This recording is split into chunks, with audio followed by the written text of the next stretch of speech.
quid mutsa anna smis hasta. Numu amme siuni salenus. Numu san laman mit isrias samita tikpat siuni. Numukan asawa santursas anda tikpat siuni harta. Innarawan timamu pedan iawa tikpat siuni maniahta. Numutsa amme siunimi kantut silin, tukasta istantanastas irnuntan khaltset. Nutsa dumuanatsquit siunas mas dudumar, natkan sakri, natkanismi.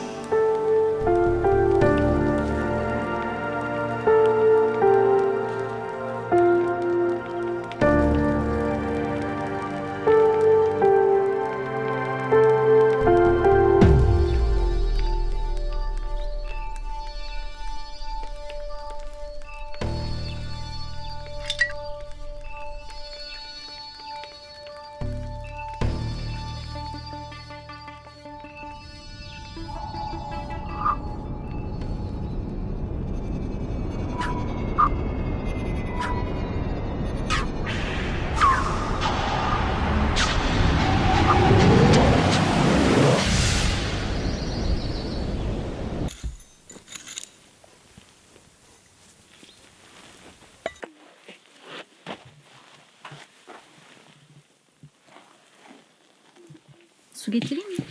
İyi olur.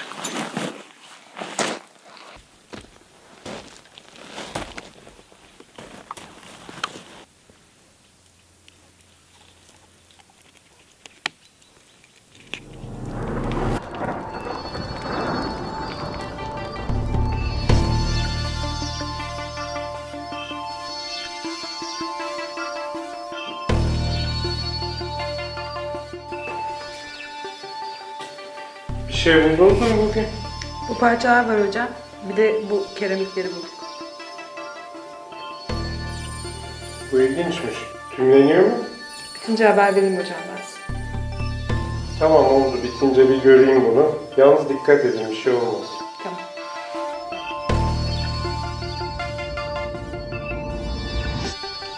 Gündelik kullanım için uygun değil. Ritüel için yine değil. Dediğin gibi gündelik kullanımda kullanacak olsalar şurada delikler var. Evet.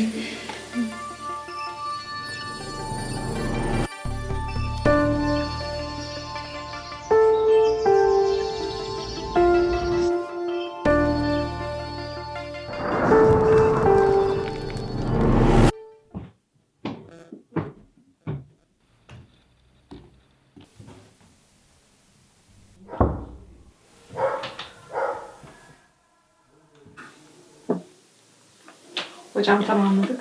Muazzam bir parça. Çok ilginç. Nasıl yani? Şu delikleri görmüyor musun?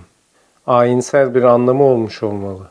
Etrafında aynerde kullanıldığına dair bir kanıt yok ama. Çok yüzeydeydi. Ukalalık etme. Bunu hemen yayınlamamız gerek.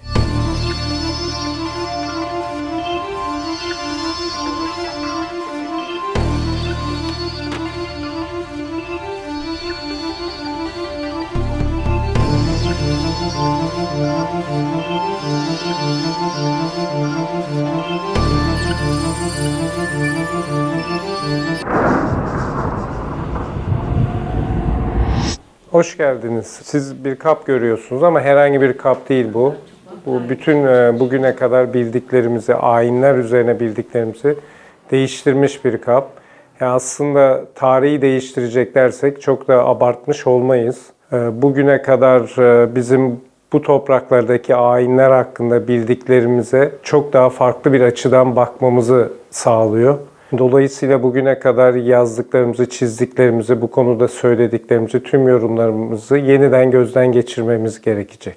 Ana tanrıçayı, daha doğrusu bereket tanrıçasının enerjisini evrene yaymak için yapılan kanla ilişkili ayinlerde kullanılıyor.